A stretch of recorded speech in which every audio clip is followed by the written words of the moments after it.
പ്രധാനപ്പെട്ട വാർത്തയിലേക്കാണ്. സംവിധായകനും മുൻ MLA-യുമായ PT കുഞ്ഞുമുഹമ്മദിനെതിരായ ലൈംഗികാതിക്രമ പരാതിയിൽ പരാതിക്കാരിയുടെ മൊഴി രേഖപ്പെടുത്തിയിരിക്കുന്നു. സിനിമാ പ്രവർത്തകയാണ്, സിനിമാ സംവിധായകയാണ് ഈ പരാതിക്കാരി.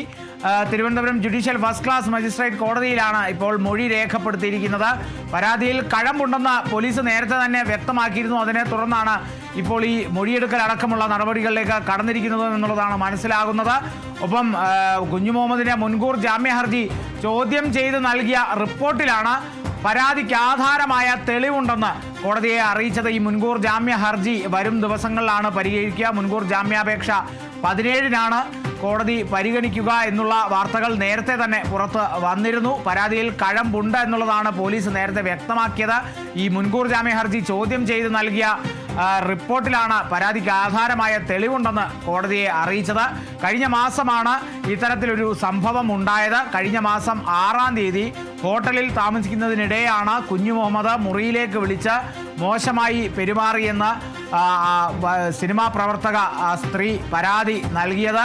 IFFKയുടെ സിനിമകൾ തിരഞ്ഞെടുക്കുന്നതിനുള്ള ജൂറി അംഗങ്ങളായിരുന്നു ഇരുവരും എന്നുള്ളതാണ്. അപ്പോൾ ഇത്തരത്തിൽ ഈയൊരു സിനിമ തിരഞ്ഞെടുക്കുന്നതിനുള്ള ഈ ജൂറി ഇത്തരത്തിലുള്ള നടപടികൾക്കിടെയാണ് ഇത്തരത്തിൽ ഈ ജൂറി അംഗങ്ങളായിരുന്ന ഇരുവരും ഹോട്ടലിൽ താമസിക്കുന്നതിനിടെ ഇത്തരത്തിലുള്ള ചില കാര്യങ്ങൾ നടന്നു. ഈ PT കുഞ്ഞുമുഹമ്മദ് മുറിയിലേക്ക് വിളിച്ച് മോശമായി പെരുമാറി എന്നാണ് പരാതി നൽകിയിരുന്നത്. ആ പരാതിക്ക് ആധാരമായ തെളിവുകളുണ്ട് എന്ന് കോടതിയെ അറിയിച്ചിരുന്നു നേരത്തെ.